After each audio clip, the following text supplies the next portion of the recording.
It was my first night as the pastoral care intern at a local hospital in Austin, Texas.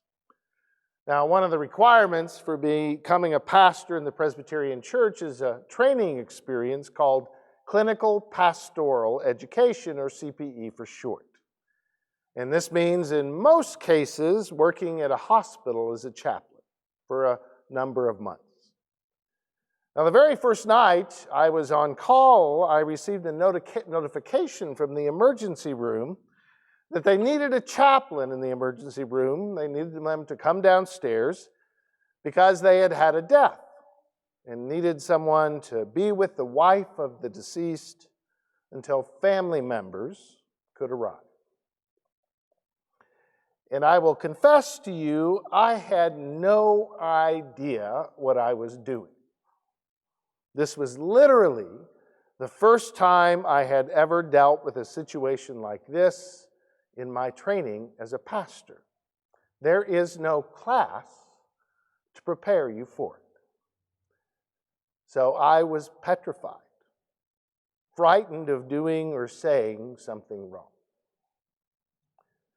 So I remember walking down to the emergency room, thoughts swirling around in my head. What might I say that might bring some solace, some comfort in this moment of grief? And I met the woman, and they put us in a private room, very small one, where we would sit together until her family arrived. And she had that look, a look of, in many ways, a sense of bewilderment and shock that I have seen so often over the many years at the death of a loved one, especially initially. When you lose someone you love, the incredulity of it. And after saying, I think, a few words of condolences, how sorry I was, we sat in that small room together in silence. And I remember sitting there in silence, racking my brain, trying to come up with something I could say, some words of comfort, some that might bring healing, right words, if you will, something to say that might ease some of the pain, some of the sorrow, some wise words to get through this difficult time.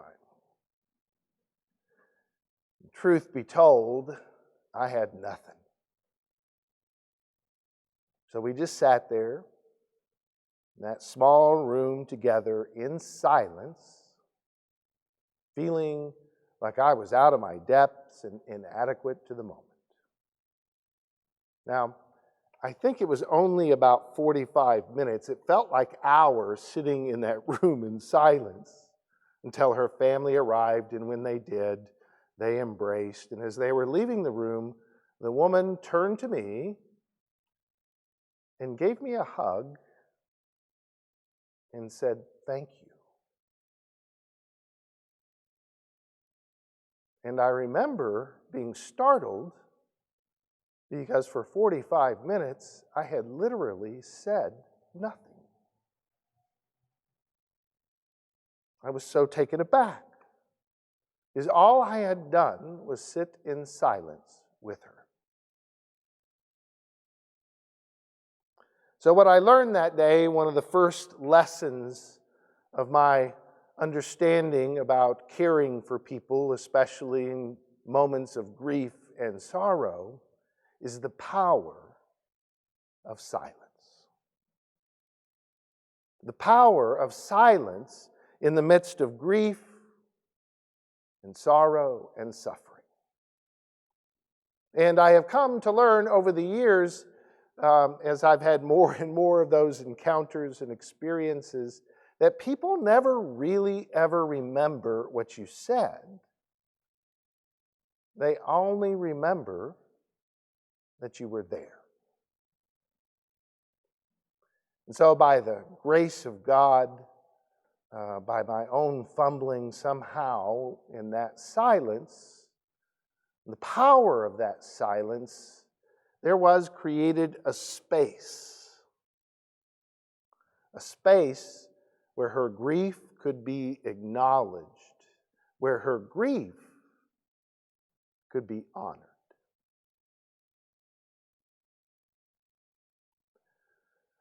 So last week we started our series of reflections on the book of Job, and in particular the opening 2 chapters of the book of Job. And if you remember, we read last week in this fable, we heard this story in which the accuser asked God, well, would Job really love you just for who you are, or does Job love you because he has a good life? And so God accepts the challenge and says, okay, take away his wealth, take away his health. I believe Job will still love me.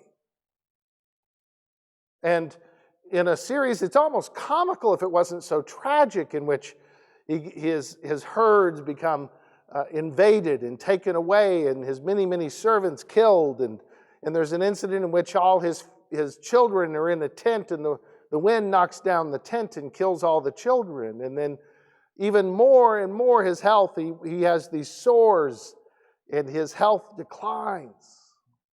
And even his wife turns to him and says, you're a person of integrity, curse God and die. And over at the beginning in these first 2 chapters, the emphasis is on Job, who, as the text says, Job did not sin in his heart in any way. Job did not sin with God or charge God with anything.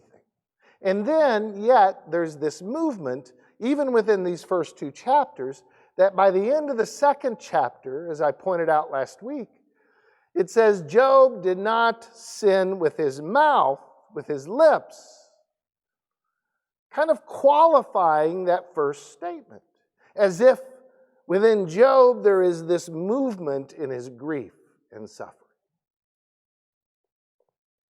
And truth be told, it's hard to grasp at reading only particular passages from Job, but Job is all about transformation and movement. In particular, the passages we read today, it's very much so about a movement in Job that goes from silence to lamentation, to protest.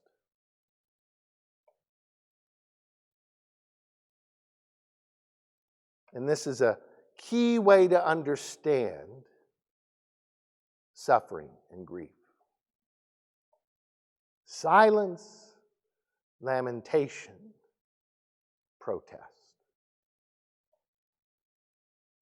So we are told in the passages we read this morning that 3 friends come to Job, and they see him from afar, and they see how much he's suffering, so much so that they weep openly and they tear their clothes as a symbol of their grief with him.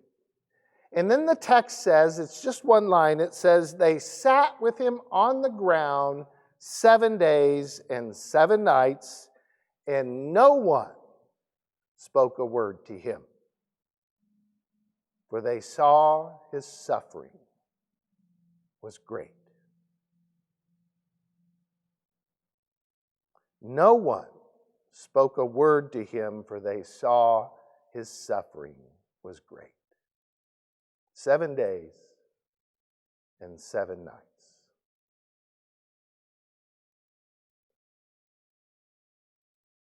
Now, in the Jewish tradition, there is a thing called sitting Shiva. And the Hebrew word Shiva actually means 7, and it is a religious practice in which the people go and sit with a family mourning the death of a loved one. And they sit for 7 days. And the idea being that in silence, in this presence, we create a space. We create an opportunity for grief to be acknowledged and honored. Now, next week we're going to discover that the 3 friends of Job couldn't stop not being silent, and in fact, kind of make things worse by trying to fix Job's grief and suffering.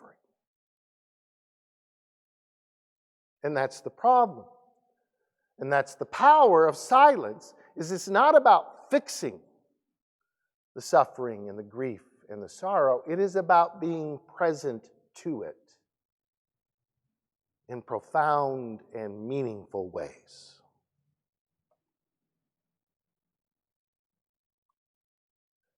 Now, my wife is a psychologist who spent much of her career teaching students how to be good therapists.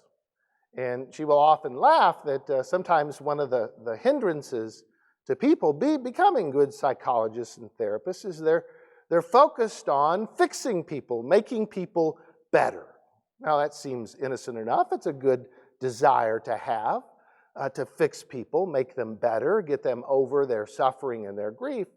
But she would often challenge that assumption by using an illustration. And it's an odd illustration, she says, but it would often make the point that if you have someone sitting in your office and they're weeping, that your instinct, the common human experience or common act of compassion was you'd reach for the tissues and hand it to them. And that's a kind thing to do. But more often than not, we should examine that the reason we're handing the tissue is we want them to clean themselves up, right? We want them to wipe their tears, blow their nose, because grief is ugly.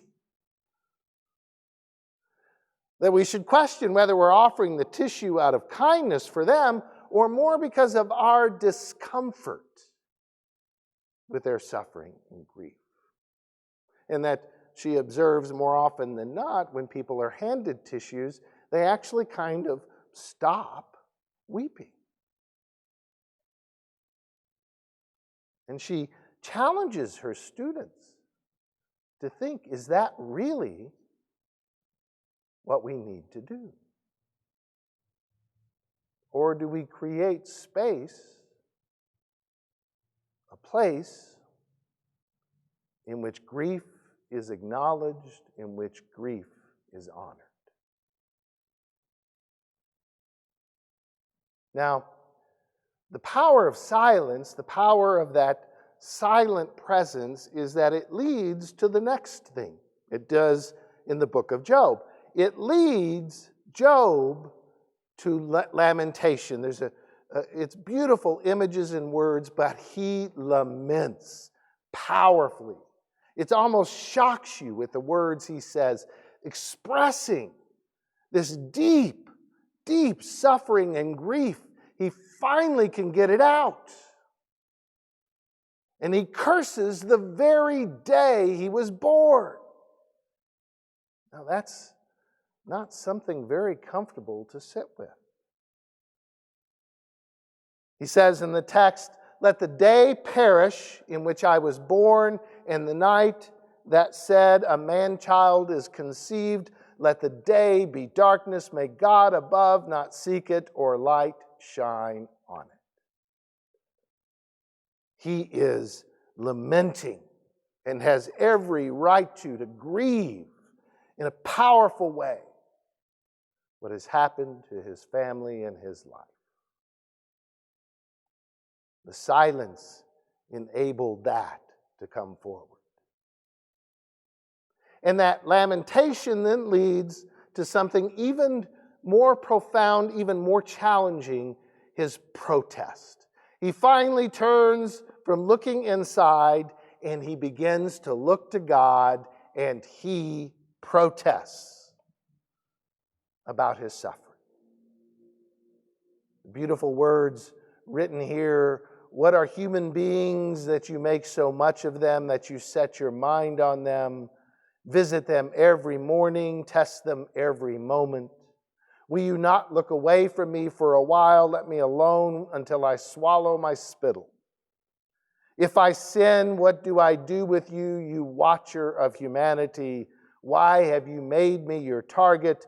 Why have I become a burden to you?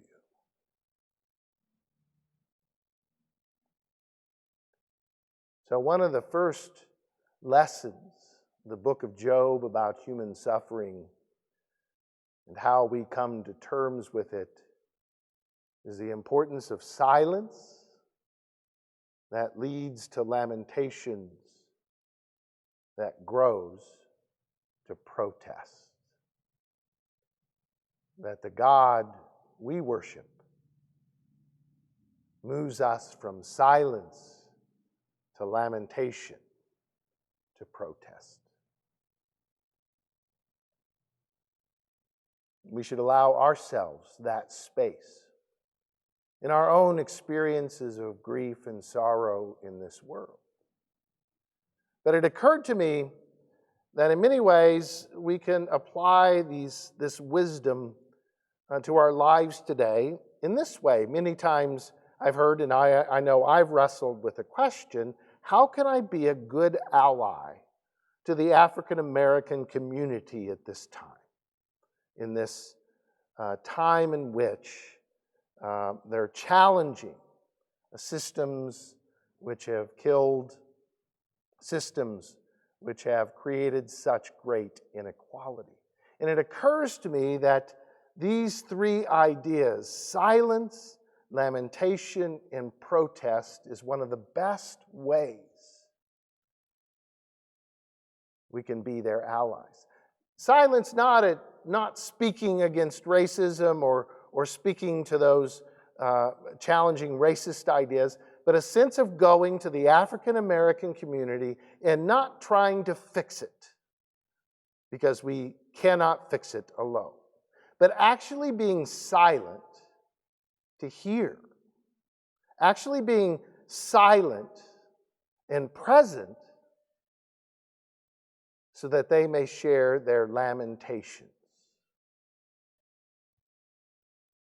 over decades, over a century of the suffering of their people. And if we can create that space of silence, we could actually maybe hear the grief and suffering in more profound ways. But we also can come to embrace their challenge to us, their protest to a system, so that we can be partners in what God is doing in our midst. There is power in silence. There is power in lamentations. And there is true power in protest. To God be the glory this day and forevermore. Amen.